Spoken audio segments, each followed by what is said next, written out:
Sooner fans, Longhorn fans, welcome to a special edition of the Boomer Bevo podcast, the only podcast dedicated exclusively to covering the greatest rivalry in college football, the University of Oklahoma and the University of Texas. But Kevin, we're already breaking the rule and covering a different sport than football. Hey, listen, when you get the Red River shootout for a national championship, all rules are off. It's off. Listen, this is uncharted territory for Texas fan, but Sooner fan is very comfortable at the Women's College World Series. Yeah, you guys expect to be here every year. If you don't get here, it's a disappointment. This team has been labeled the greatest team of all time. And we are playing Texas, the first unseeded team to make the finals. Is Texas comfortable in the underdog role? I think they have to be. I mean, if you come in unseeded, there's really no pressure, right? He's going out, hey, we'll have fun, see what happens. If we don't lose, nobody cares because we're not supposed to be here anyway. If we win, then it's great. I hear you, but I'm always curious about that. If a team like Texas, in any sport, right? If you're playing at the University of Texas, you're a pretty good ball player in any sport you're at. Agree. And to enter a game where you have zero chance of winning, 99% chance that you're going to lose this series, are you really able to just deal in a we're happy to be here mindset? I really think you are. I mean, no one's expecting you to win. So just go out and play. I think that's how they've gotten this far. I mean, they played some good teams along the way. Oklahoma State, they hadn't really beat Oklahoma State maybe once over the last two seasons. So, again, just go out and play. See what happens. Their first win against Okie State was 5-0. They had no business winning that second game. No, that 3-1 play, I mean, it's one of the craziest things I've ever seen in sports. Insane. Does Texas fan think of Oklahoma State like we do in the sense that they're always pretty good at whatever it is, but they end up choking? Not really. Not really, no. Because you guys see him as like a little brother. It's like, of course, you trip over your own feet. So, I mean, a better national matchup is really Oklahoma versus Oklahoma State.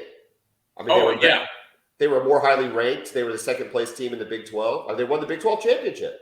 Yes. So it's really, I say unfortunate, but they weren't going to win any. They choke it off, and it's the craziest thing. And it's that pressure we talked about.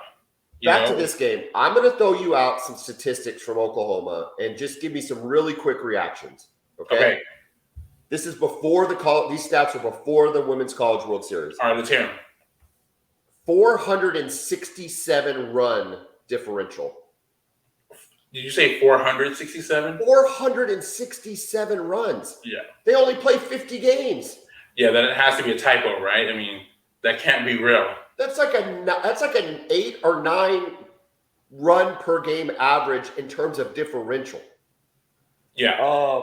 Their cumulative ERA. Now, I am not a big baseball or softball guy, but I do know that anything under 1 is really good. They're at a .80 ERA. And you think of them, you think about the offensive firepower. But with that ERA, I mean, that means the pitching is dominant too. Well, and our best pitcher, arguably Jordy Ball, has been out for the home stretch. And so we're counting on Troutwine, we're counting on Nicole May, but still a cumulative ERA 0.8. Okay, before the College World Series, we had 38 run rule games.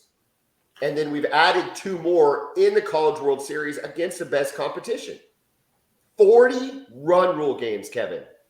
Yeah, I mean, you guys it's just a different level, a completely different level from anybody else. Maybe even in the history of this, but I don't know, the details of all the history of softball, but they clearly can't be a better team than this, ever, right?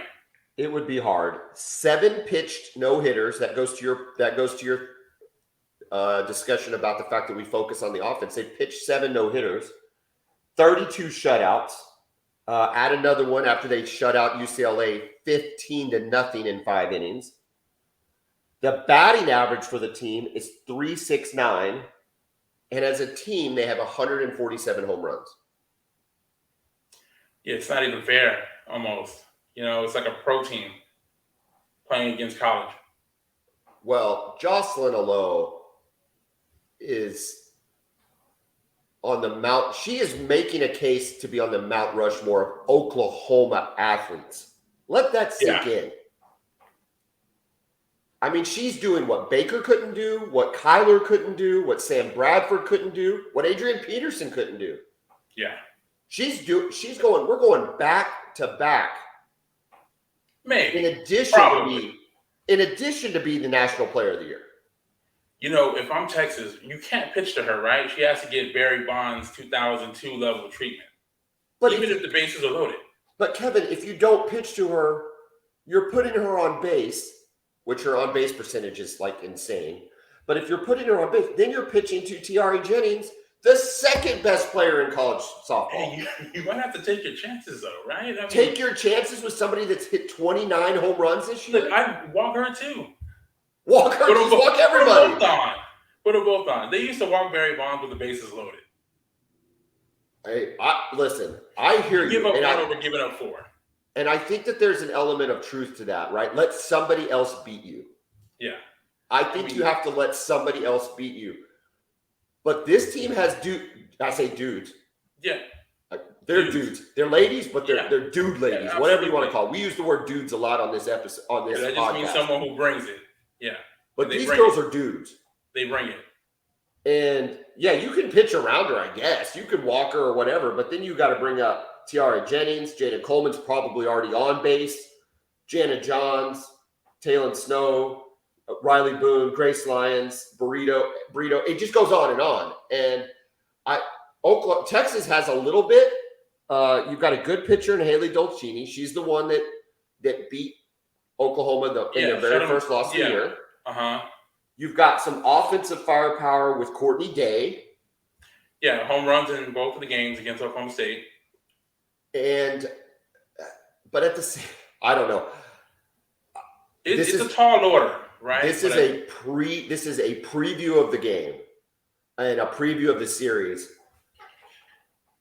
I'm not on it. This is not Hot Take Central when I say Oklahoma wins this. No, of course not. I think you just show up and swing the bat. And Does Texas get a game? I don't know. I think they do. I think they get game 2. Okay, you think they get game 2? Yeah. Force a game 3. I kind of feel like if they don't get game 1, they don't get a game. Okay. I think it's one of those deals. If long as they're playing with some hope that they have a chance, winning game 1 is their best chance. But the minute that Oklahoma kind of like starts to close the door, I kind of think Oklahoma's going to close the door on them. Okay, it could be like the second UCLA game. Once Alo hit that home run, that ball was crushed. That first home run. She is such a fascinating athlete to watch play a sport because she's clearly competitive, clearly fiery, but her demeanor when she's at the plate is just one of like sheer stoic, almost stoic, calm, like a calm intensity, and almost with like a smirk on her face that says, "I know I'm better than you, so go ahead and do it." Yeah, give me what you got and watch me crush it. She was insulted. She took offense that UCLA pitcher struck her out in game 1. She was the tying run at the plate. There were 2 outs, and when she struck out, she took that as a bigger insult than anything Baker has ever taken in his life. And you're right. In game 2, it was like, just get out of her way because she is fantastic. Yeah, it's a special talent. You don't have to be an expert at softball to understand the greatness that she brings. Texas is a football school. Oklahoma is a football school. Yeah. it's hard to like equate other sports to football. But my goodness, this is a lot of fun. It is. I mean, I've watched several games in this tournament and the World Series. I watched both games with Texas Oklahoma State. Caught the end of the Oklahoma UCLA game, the second, the elimination game. So yeah, it's been a blast. It seems to be growing every year. I went to the clincher last year.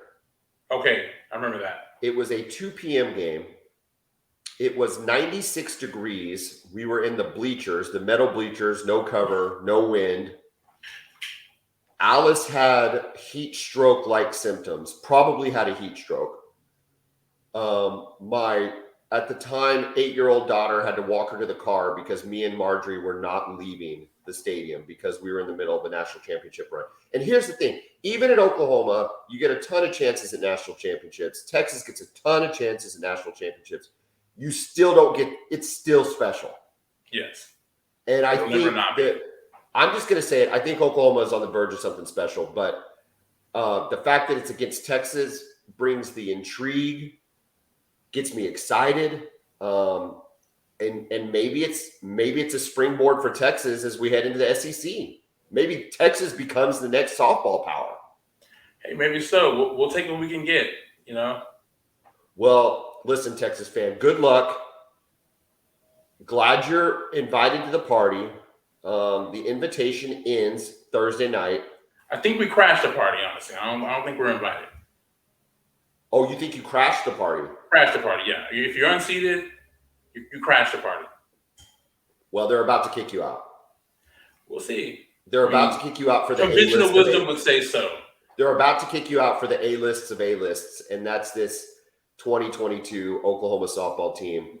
This the is a greatest college softball team in the history of the game. But hey, if you're Texas, you're here gambling with house money. Roll the dice. I love it. See where they land. Let's do it. I love it. Hey, guys, thanks for listening. Thanks for listening to this special episode. We're going to get it up a lot sooner than we normally do because this is the game night. We're going to have it up here in the next 30, 45 minutes. And we just appreciate everybody listening. If you like what you're hearing, subscribe, share with your friends. Kevin, where all can they find us? Oh, man, we're on YouTube, obviously, on Spotify, Apple Podcasts, Google Podcasts, and on Stitcher. So we're everywhere. Please like, subscribe, comment. Let us know what you think. We appreciate it. We're everywhere. That's exactly right. And we are, I don't know, we're like 10 viewers away from being the greatest podcast in the history of podcasts. That's how close we are. We're getting close. All right, guys. Hey, Kevin, thanks, buddy. We'll talk to y'all later.